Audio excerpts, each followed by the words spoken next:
Granny, I realize that back home you are considered a doctor. But this is Beverly Hills. And you are not allowed to practice medicine here in Beverly Hills. Especially the way you practice it. Cutting off a person's hair and burying it in the ground overnight to cast a spell on his sickness. Now, Granny, this is it. No more doctoring. How's that? Very good, Chief. Very good indeed. That should stop, Granny. Fine. Now get up there and tell her. Well, you don't think I'm crazy enough to talk to her like that, do you?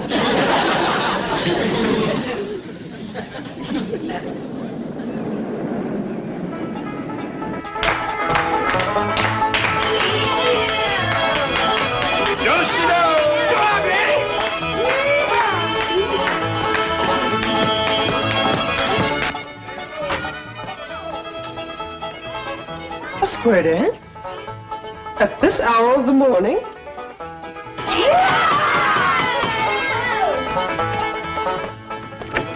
Howdy there, Miss Hathaway. Come in. Howdy, Miss Hathaway. Look who's come out here to help us celebrate the holidays. Holiday? What holiday? What holiday? She can't mean that. She better not mean it. Granny, don't get riled up. Miss Jane is just greening us. She knows what day this is. Well, everybody knows what day this is. Oh, I guess it just slipped my mind. You're going to feel like a darn fool when I tell you. It's Possum Day. Remember, Niall? Of course she does. Anybody who disremembers ought to be stood up against the wall and shot. Granny, it just slipped her mind for a minute. It'd come back to her when she got downtown seeing the parade. Sure it would. Boy, I can't wait to see that parade. What time do they hold the Possum Day parade out here? Hey, I got a swell idea. We can watch it from Mr. Drysdale's office at the bank. Yeah, it looks right down on the main street. You get a good look at the possum juggler. Possum juggler? Yeah, that's the fellow. We got a good one back home. He can juggle 3 live possums in the air at the same time, whilst the 4th sits on his head and waves a little flag. How about it, Miss Jane? Can we watch the Possum Day parade from Mr. Drysdale's window? Oh, well, I'm afraid not. Of course not. What's the matter with me? They wouldn't have their banks open on Possum Day. Well, we could just leave early and get good places, couldn't we, Miss Jane? And until then, we're going to have us a hoedown. Come on, Miss Jane. I'm afraid I haven't time now. You see, I really came to deliver a message for Granny. Who from? Mr. Drysdale. I reckon he wants to thank you for curing him of his sickness. Well, it did take a heap out of me, Jed, throwing them spells. What's the message? Well, Mr. Drysdale says to tell you... Yes? Well... He says, Happy Possum Day!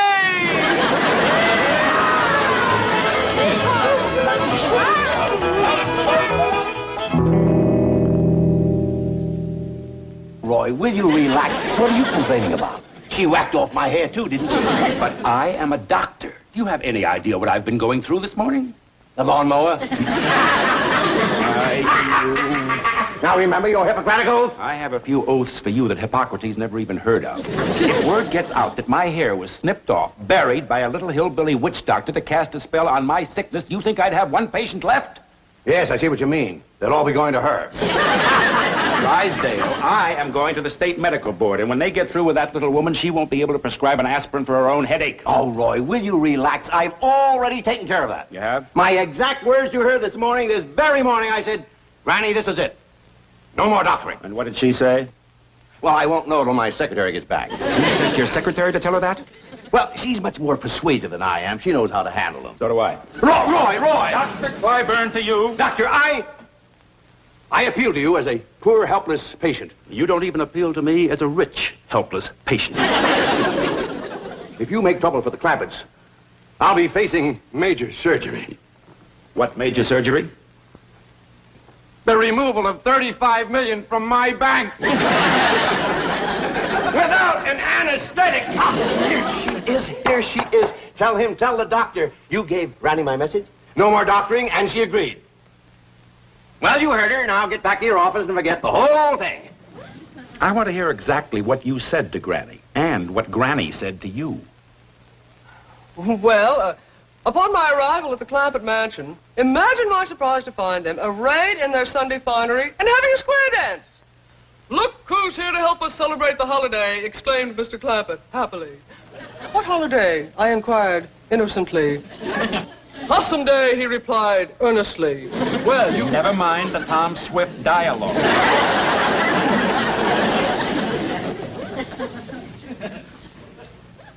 Did you tell Granny to stop practicing medicine? Well, not in those words, no. No, she said it in much stronger language. Let her tell me. And without the adverbs, please. I am a busy man. I still have a medical practice, as long as I keep my hat on. Now, what happened? Chief, are you going to allow him to treat me this way? No, I'll do it. Now, what happened? Well, they kept asking if they could watch the Possum Day parade from your window here. That does it. Doc, listen. You listen. That little woman is a menace to the health of this community. She is going to celebrate Possum Day in the clink. Possum Day? Dr. Pfeiffer. Doc. Roy, boy. You are constricting my brachial artery with your hemostatic grasp. What? Get your cotton-picking meat hooks off my arm. Look, I'll go see the Clampetts. I'll talk to Granny. I'll give her the message myself. I'll give her an ultimatum. I'll give you 1 hour. Oh, thank you. Thank you. You are constricting my dorsal metacarpals.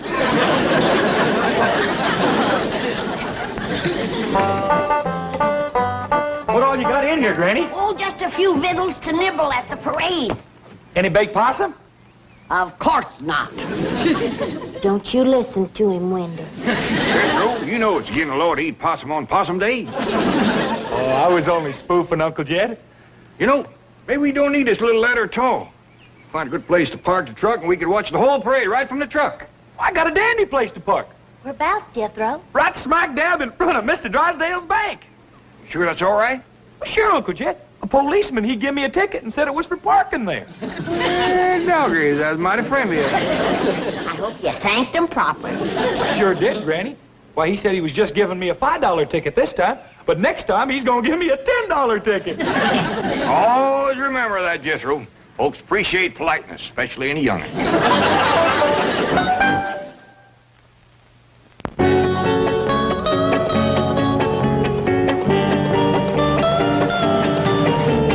What else can happen to me today? Now, Chief, don't get so upset. Come on, faster, faster. Well, I reckon that's everything. Come on, let's get going.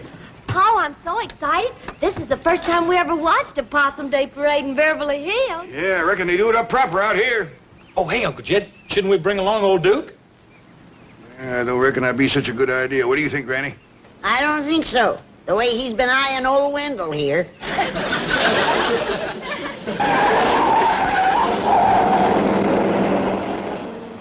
It's Miss Jane and Mr. Drysdale. I reckon he's going to join us for the parade. Wait! Wait! Oh, thank goodness we caught you. Get in. Where are you going?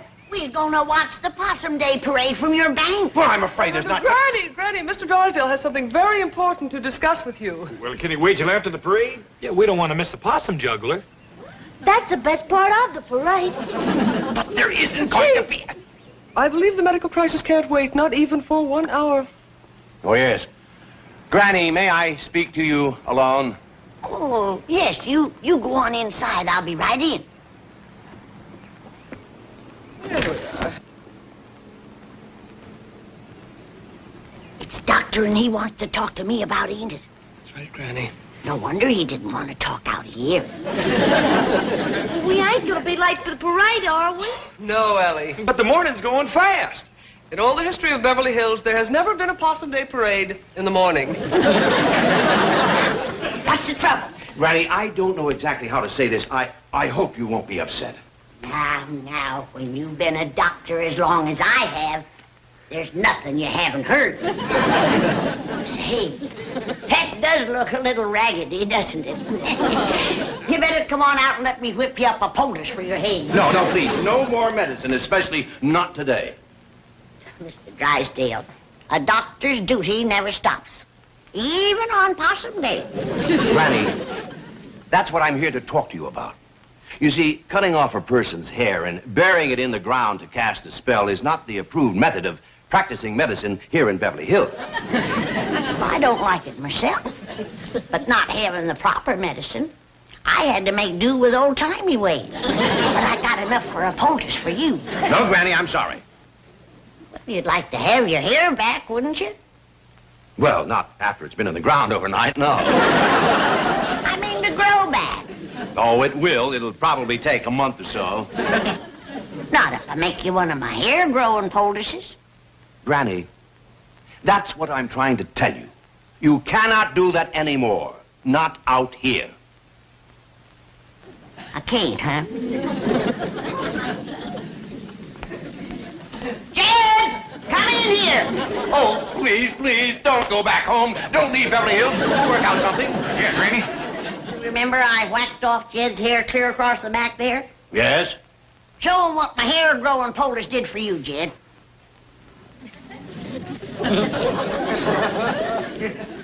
It's a mite ragged. It ain't been trimmed yet. Why, that's impossible. You can't grow hair like that overnight. Ow! It's real. It's actually growing right out of his scalp. That's what Granny's poultice does. It just draws the hair right up to your hind. Kept yours on a mite too long, didn't you, Jed? Yeah, Nora slept in it. It's a miracle. Come on. I'll whip you up one. Granny, how did you discover this hair-growing poultice? Oh, that goes way back to my great-great-great-granny. You see, in her day, they had considerable trouble with the Indians.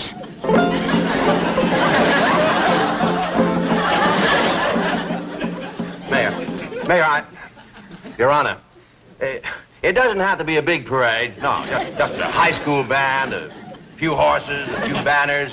Mm-hmm.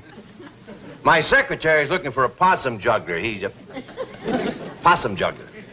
Yeah, he juggles 3 live possums with the same as... Hello? Is this the, Acme Theatrical Agency? Oh, fine. Well, we're looking for a possum juggler for a parade. You have a Clarence juggler. Not an actor. A possum juggler is one who juggles possums. Now, we would prefer one who can juggle at least 3 Hello?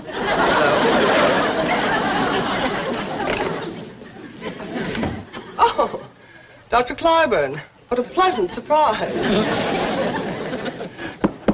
What's that? Oh, muscle spasm. That's what I meant by pleasant surprise. I was afraid I'd have to hobble all the way to your office. Don't do that. It might get worse. Here, let me see your foot. Oh. Don't do that. Oh, but Dr. Clyburn, I assure you, Mr. Drysdale is not in.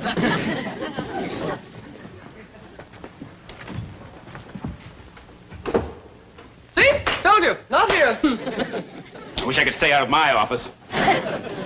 Have you any idea how it destroys the confidence of a patient to be examined by a doctor who keeps his hat on? The patient gets the feeling things aren't going well. The doctor's ready to skip out of town.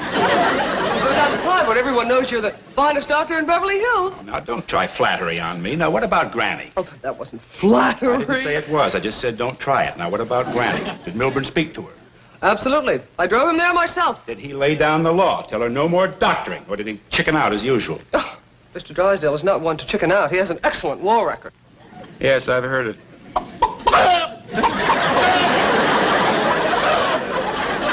I resent that, Clyburn. I'll have you know I was decorated. Yes, and I see you're still wearing it. What is that? What? Oh, this. Well, my head was cold. I presume that's why you were hiding under the desk? As a matter of fact, it is. Now, I'm busy. Get going. What about Granny? I took care of Granny. I want the truth. What shall I do, swear in my honor as a banker?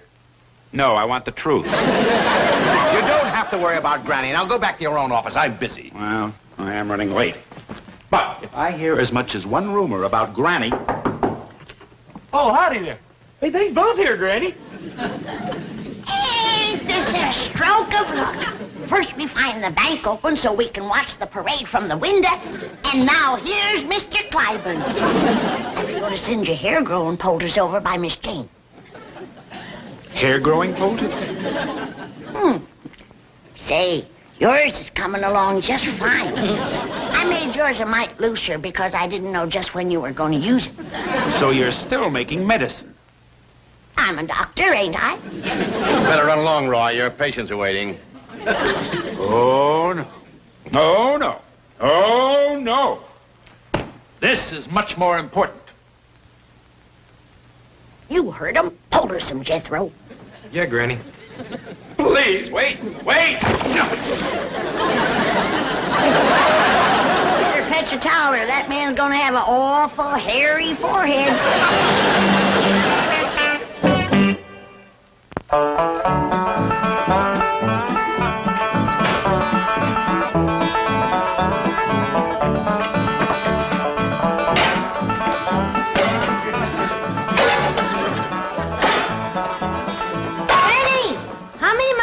Take back home with me. None that you didn't bring with you. I don't want nothing around that's going to remind me of this miserable place. Well, how about my skunk? He won't take up no room. Leave him here. Well, he might get kind of lonesome. They ain't got many skunks in Beverly Hills. There's plenty of the two-legged kind. Like that ungrateful, good-for-nothing Clyburn feller. Say, Granny, it's coming on for nightfall. What you say we all get a good night's sleep and we start out for home first thing in the morning? I ain't spending one more night in this Beverly Hills, and that's that. I'm going back home, where folks appreciate you doctoring them back to health and poultice hair on their heads. That Clyburn fellow was plumb ungrateful, was he? Downright nasty. Why, he's claiming that he wasn't even sick when he came here yesterday. He says that Jethro put him to bed against his will. Why, he's even claiming that he's Mr. Drysdale's doctor. You don't say. I cured them both. Now he's wanting all the credit. Granny, let him have the credit. It ain't that, Jed. But it's the meanness of the man. Why, he yanked my poultice off his head and throwed it out the window. Then he poked his finger in my face, and he says he's gonna get after me with a doctor's board. What's a doctor's board? I don't know. But it must be big. He says 4 doctors sat on it. That's when Jethro came in. Right, Jethro? Yes, sir, Uncle Jed. I said, you take a board to my granny, and I'll bust it over your head. I don't care how many doctors is sitting on it. Well, I reckon he was considerable provoked to see that. I was pretty provoked myself waiting outside. Why, what happened to you? Well, as you know, this policeman give Jethro here a ticket for parking in front of the bank. A $5 ticket. Well, when a policeman come by and tried to give me another ticket, I said, no, thank you, we already got one. It's all the same to you, I'll take the money. Well, he commenced to mean-mouthing me, and I said, now, hold on there. If that's the way you're going to be, we won't take your money or your ticket. What did he say to that? He asked me if I want to come down to the station with him, and I said, no, I don't want to miss a Possum Day parade. Well, what did he say to that? He said there wasn't no Possum Day. No Possum Day? That's what he said. These folks don't appreciate nothing out here. Jethro, you call Mr. Drysdale at his bank, and you tell him to send over your Uncle Jed's $35 million right away. We want to take it with us. Yes, Granny. And none of that paper stuff. We want real money. Silver. But, Jethro, listen to me. There is a Possum Day, and there will be a parade. Mr. Drysdale's working on it right now. All right, Mayor. Now, look, how about this? A couple of elephants, calliope, a few lousy balloons. Is that too much to ask? Now, suppose we put your name on the balloon. Election's coming up, you know. But, Jethro, please, you can't leave tonight. Oh, let me talk to Granny. All right. One small elephant, few balloons, and a possum juggler. Possum juggler. But, Granny, $35 million in cash. You can't possibly. You want it in what? Nickels, dimes, and quarters. Hello? Hello? Hello? Granny? Hello? Hello? Well, the Possum Day parade's all arranged. First thing tomorrow morning. Let's see, we're going to have an elephant. Too late, Chief. The Clampetts are leaving. No. Tonight. No! And taking their money. No! I thought I'd drop by on my way to the medical board. They'll have my report in case Granny tries to practice medicine again. How many doctors did you say were on that board? 4, all top men. Well, you're gonna need all 4! Oh, Chief, remember you're a bank president. Allow me to hit him! What's the matter with you two? Look, Milburn, aren't you content just to look like an idiot? You have to act like one, too. And will you take off that silly-looking baby bonnet? Hair. Chief, you've got hair. Hair where? Of all places, on your head. Granny's poultice! It works. Look who has hair! And who has it? It is a medical impossibility to so stimulate the cranial integument as to produce in a few short hours more than a microscopic filamentous outgrowth of modified epidermic tissue known as hair. She did it. That little hillbilly witch doctor did it. Well, Chief, grab your coat and get your hat. There's still time to stop them. 8 years Harvard Medical School. 2 years internship, 20 years practice, 30 years of accumulated scientific knowledge. Right down the old tube. Oh, wait! I'm going with you. I want a poultice! I won't do it in that step. Please, Granny, I need my hair. You can't refuse me. You're my doctor. Hey, Granny, guess what? They do have Possum Day out here. They just celebrate one day later than we do. Yeah, and they're going to have a parade tomorrow morning. And Mr. Drysdale and Miss Jane say we can all be in it. And them too. We might even let him in it. I play bass drum in the Harvard band. I was once a drum majorette. It would be a bit of a shame to have him march in the Possum Day parade looking like that. Yes, it would. All right. I'll make you a poultice and you can sleep in it tonight. Thank you.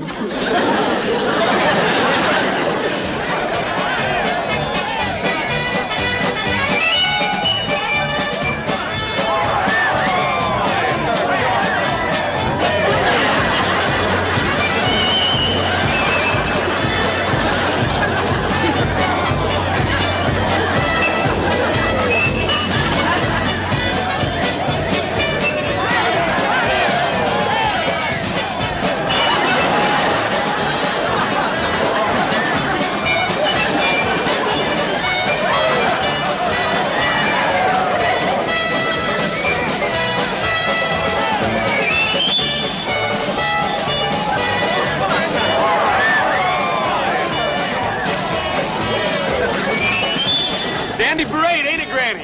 All except the possum juggler, sorriest I ever seen. Well, she's doing the best she can.